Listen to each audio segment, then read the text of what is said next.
In this section, we're going to talk about government intervention in the market and how government policies that move us out of equilibrium has effects on both producers and consumers. So for economic efficiency, we've said that society is at its best off, that welfare has been maximized in equilibrium. Now, this is not true for each and every individual. Now, total net benefit may be maximized at equilibrium, but individuals can always make themselves better off, although this normally comes about through making others worse off. So imagine me robbing one of you, taking your computer. Obviously, this makes me better off, but it makes you worse off. So in markets, sellers would prefer a higher price for the goods they sell, and consumers would prefer to pay a lower price for the goods that they purchase. Now, through government laws and regulations, some groups of people can escape equilibrium and make themselves better off. And we're going to explore that more in this section. So one possible intervention in the market for the government to undertake is the imposition of a price ceiling, or they could do a price floor. So a price ceiling is a legally determined maximum price that sellers can charge consumers. Conversely, a price floor is a legally determined minimum price that sellers may receive for a good or service. Now, price ceilings and floors are uncommon in the United States, but there are a few examples of them in the market currently. So there's minimum wage, there's rent controls, and there's agricultural price controls. Outside of these, we really don't see too many, and we don't see them prominently in the United States economy. So let's look at the effect of a price floor. We'll examine the wheat market and see what the effect of a price floor is on economic efficiency. So let's look at the figure on the right. In this case, in the market for wheat, the equilibrium quantity being sold is 2 billion bushels per week, and the equilibrium price of those bushels is $6.50. Now, if we farmers were able to convince the government to impose a price floor of $8 per bushel, the quantity traded is going to fall to 1.8 billion bushels per year. Now, area A is the used to be consumer surplus because it's above the original equilibrium price and below the demand curve. That area is now going to become producer surplus. It was taken away from consumers and becomes part of the producer surplus now that the price has moved to $8 per bushel. The economic surplus is reduced by areas B and C. These are going to be deadweight loss. Remember, it's the difference between, or in the area between the equilibrium quantity being sold and the new quantity being sold as a result of the price floor. So in this case, it's areas B and C. This is going to be the deadweight loss. Not only is the deadweight loss going to increase in the economy, so now we're going to experience it when we didn't have any in equilibrium, the situation may go worse than that. If farmers do not realize that there is a price floor being placed on the market, they don't know the demand curve, which no one can estimate the demand curve ex ante. They don't know that. They won't be able to sell all their wheat. So now if you look at the $8 price they're receiving, producers, so in this case the farmers, are going to keep producing wheat until the marginal cost of the last bushel of wheat is $8, the price that they're receiving. So they're going to end up producing 2.2 billion bushels per week or per year when there's only 1.8 billion bushels being demanded in that year. So we're going to end up with a surplus amount of wheat. In this case, there's 400 million extra bushels of wheat that are not going to be sold, and which cannot be sold at a lower price to people who would buy wheat at that lower price. Now let's examine a price floor in the labor market, in this case minimum wage laws. Supporters see the minimum wage as a way of raising the income of low-skilled workers. On the other hand, opponents argue that it results in fewer jobs and imposes large costs on small businesses. Assuming that the minimum wage does decrease employment, it must result in a deadweight loss for society. So let's turn to the figure on the right and see what happens when we institute a minimum wage. So let's say the current equilibrium wage for low-skilled workers is at W1, and the quantity demanded of labor is going to be L1. That's equilibrium. Now we add a minimum wage to the market. We increase the minimum wage for every single employee. Now, the supply of workers is going to increase. More workers are going to be willing to take these jobs because they're getting a higher pay. At the same time, firms are not able to afford those last workers. The marginal cost of paying those workers is higher than the marginal benefit that they're receiving, the increased revenue that those workers are bringing in. So the demand for workers is going to decrease. It's going to decrease from L1 to L2. At the same time, there's going to be a surplus of workers, an increase of workers who want to work because it's now, they can get paid more for working. So the quantity of labor supplied is going to increase from L1 to L3. So the difference between L3 and L2 is going to be the surplus of workers due to the minimum wage. So again, we're going to end up with a deadweight loss, and some of the consumer surplus, so the surplus that firms, in this case firms because they're purchasing labor, some of their surplus is going to be captured by the workers. Let's turn to the economic effect of a price ceiling. So now we'll look at rent control. Without rent control, in this market, let's say the equilibrium rent is $2,500 per month, and the equilibrium quantity of apartments is going to be 2 million apartments per month. If the government imposes a rent ceiling of $1,500, what's going to happen to the quantity supplied and the quantity demanded?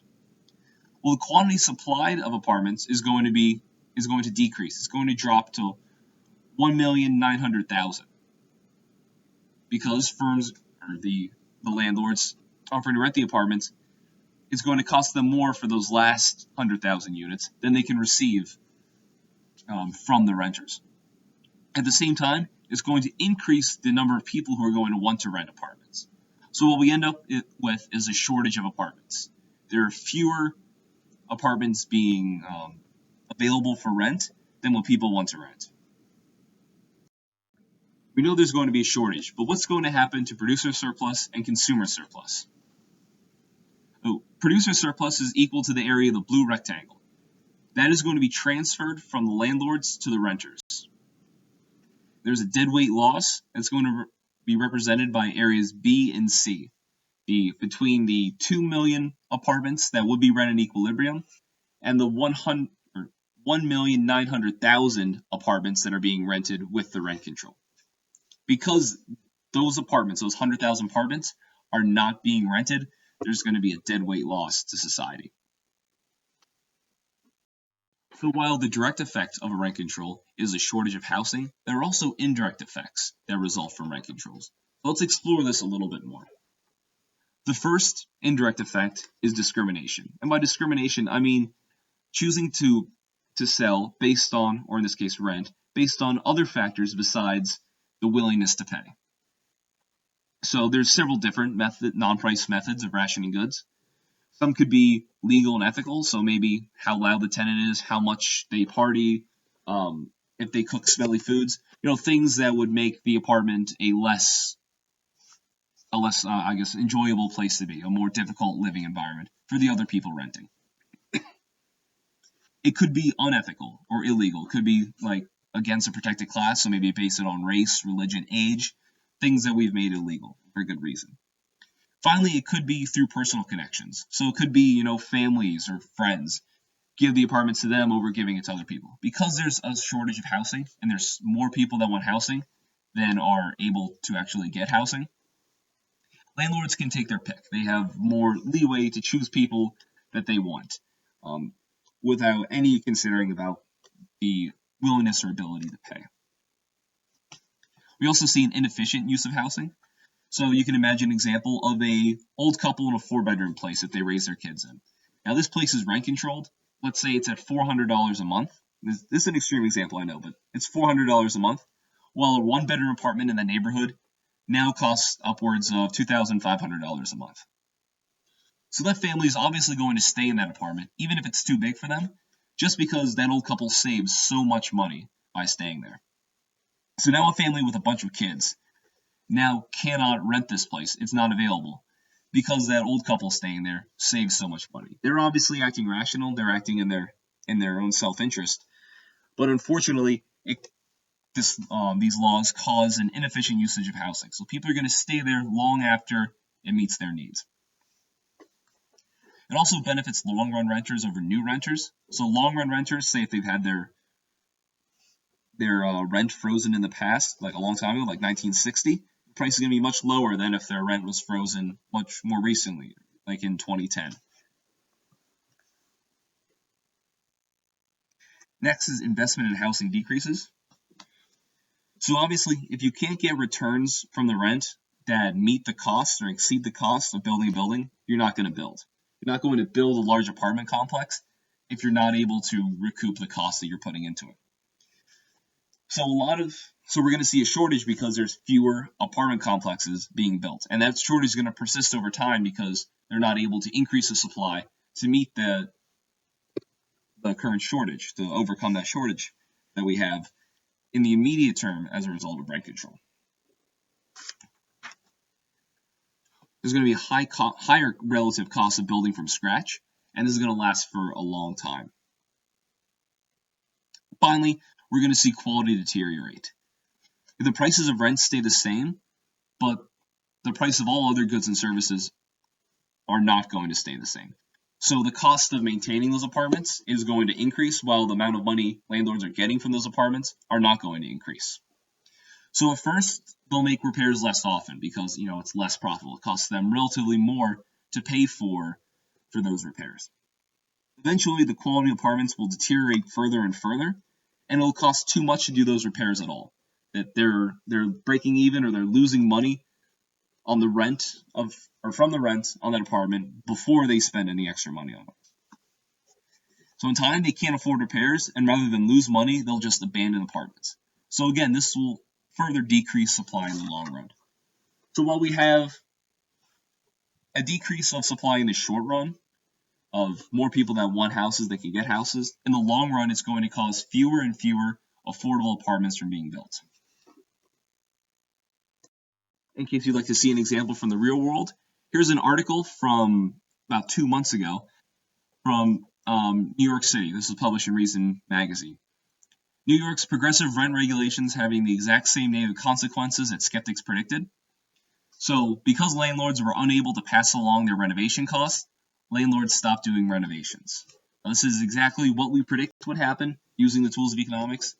It's happened in the real world. In Jurassic Park, Jeff Goldblum says, "Life finds a way." Well, as economists, we can say markets find a way. Even if if the good's illegal, even if the market's not allowed to function, if people want a good or service and people know there's a chance of profit, someone will produce the goods and someone will be willing to pay for the goods. So when governments enact price controls, the people who want the products find ways around it. Even in the Soviet Union, where you were not able to use prices, they didn't allow goods to be sold on a free market, goods were still bought and sold on a black market. There were no protections from the government. It was not legal. They could be stopped at any time if the government caught them, but people would still do it. So a black market, the definition, is where buyers and sellers trade outside of the protection of the law. So this functions the exact same way as a market, except for the fact that there's no protection of contract. There's no enforcement of contracts. So going back to the housing market, tenants can offer to pay illegally high prices, rents above the rent control under the table, or they can offer other types of payment to sweeten the deal. So they may offer to do, their own work maintaining the apartment. They may, maybe cook for the landlord. They can maybe make other products or goodies for them at home. Whatever, they can do something to make sure that, they're paying the landlord a little bit extra so they can guarantee that they get that place. Landlords can also switch from long-term rentals to short-term rentals to avoid rent controls. So there's peer-to-peer rental sites like Airbnb or Vrbo that can help them do that. So these markets may alleviate some of the deadweight loss by allowing additional apartments to be rented, but buyers and sellers are still losing valuable legal protection. So they're still being made worse off than if they were operating in a legal market environment. To summarize price controls, it's clear that the government imposes price controls. A few things happen. First, some people are made better off. The winners are those who get the protection. So going back to the price floor for wheat, the farmers who grow the wheat and sell the wheat, they're going to be made better off. The renters in rent control are going to be made better off. The workers in the minimum wage are going to be made better off. They're going to increase their surplus. Some people are going to be made worse off. The losers are those who are priced out of the market, who are unable to buy unable to buy the goods because of the price controls, and it's going to be the in some cases the sellers, other cases the buyers. So in the rent control, it's going to be the landlords that are going to be made worse off. They're going to lose some of their surplus. In the market for wheat, it's the buyers of wheat are going to be made worse off. Again, they're going to lose some of their surplus. For minimum wage, it's the firms that are paying for the new higher price workers. They're going to lose some of their surplus. So there are winners and there are losers to each of these. In general, the economy is going to suffer and deadweight loss is going to occur. It's going to increase from the zero deadweight loss in equilibrium to a much larger level. Back in the 1970s, inflation was quite high, highest it's been in United States history, and then policymakers desperate for a solution. So Richard Nixon, in the greatest example of price controls in U.S. history, introduced price controls across a wide variety of products. And one of his advisors, C. Jackson Grayson, served as the chairman of the Price Commission. Now, he gives 6 main lessons for what he learned as being in charge of price controls. So I'll summarize these real quickly. The first is that price controls mask changes to economic fundamentals. So price controls are implemented to fight inflation, obviously, but it assumes that all price changes are due to inflationary pressure. But as we know, changes in supply and demand cause many price changes, and they occur constantly. And because prices display and communicate information, price controls prevent people from knowing whether a resource has become more scarce and therefore should be conserved. So it's limiting the amount of information that buyers and sellers are able to gather from changes in prices. Likewise, the role of profit is neglected or is completely ignored with price controls. It implicitly assumes that profit is a result of taking advantage of consumers rather than of providing consumers with goods that meet their needs. So it doesn't encourage resources to be used in their most valuable combination because it's preventing prices from rising in certain industries. And it's also going to discourage long-run investment, which is going to help keep prices high in the long run. So there's no productivity improvements. There's no way that firms are able to bring down those costs in the long run. Next, price controls replace economic competition with political competition. So it changes how resources are allocated. Again, there's always going to be competition. There's only so many resources out there. So in order to figure out how many resources are being used in a given industry, or how many are going to be used in this industry versus this other industry, they're going to be people will begin to attempt to get resources through lobbying the government. They're going to focus more on lobbying politicians to get bills passed that help out their firm, whether it's going to be lifting a price control or increasing a price control, decreasing the price, what have you. They're going to try to change things through legislation to make themselves better off, rather than trying to meet consumer needs to make themselves better off. Next, price controls normalize attitudes of reliance on government. So markets, instead of focusing on profit and loss to operate, they'll turn their attention more towards the government. Entrepreneurial efforts, so these new ideas, these new things, instead of this energy being focused on creating new products that meet consumer demand, they end up focusing on attaining government favors. So again, shifting the focus from meeting consumer demands to shifting it towards government, trying to get better laws and regulations designed for them. Next, price controls can generate regime uncertainty. Regime uncertainty is when there's ambiguity around rules and regulations in the future. So it makes it more difficult to plan for the future if you don't know, like if, say, the government is debating ending a price control. If it's uncertain and firms don't know for, say, a year whether or not this price control is going to be extended or not, it's much more difficult for them to make plans for the future because they cannot accurately predict what's going to happen to the price of goods that they're allowed to sell. Finally, price controls mask true economic problems. So it's framed as a response to a market failure or to inflationary pressures, but it masks the underlying causes of inflation. And because we don't know what's making the price changes, we're not allowing the price changes to happen. Again, it's masking what's going on in the economy, what's going on between the various resources.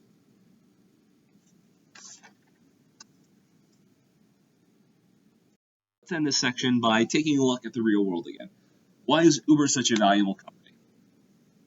Taxi medallions, these laws artificially restrict the supply of taxis available. They limit it to a certain number, whatever they set the medallion limit at. Now, what Uber is a mobile app that's used to order a taxi-like ride from an individual that serves as an independent contractor through Uber. So what happens? Users benefit from cheaper rides. They're able to get cheaper rides from Ubers than they are from taxis in pretty much every situation. The operators benefit from being able to operate a taxi-like service without the expensive licenses and without the reduction on the number of drivers. What Uber does is they run the app that allows these parties to communicate with each other and to avoid the restrictive taxi licensing laws that end up reducing the output in the market. So are taxi medallions, do they reduce consumer surplus and producer surplus? Do they make the economy worse off? And if so, how much? Well, given the fact that Uber's estimated market value was $50 billion, that should give us a sense of the deadweight loss due to restricted output.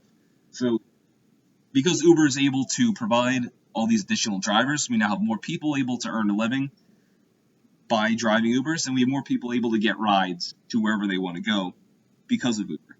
When we combine this consumer surplus and the producer surplus, we can, well, $50 billion may not be exact, like the market value of Uber may not exactly say what the deadweight loss was. They can give us the ballpark of how much value is actually being lost because of the restricted taxi medallion.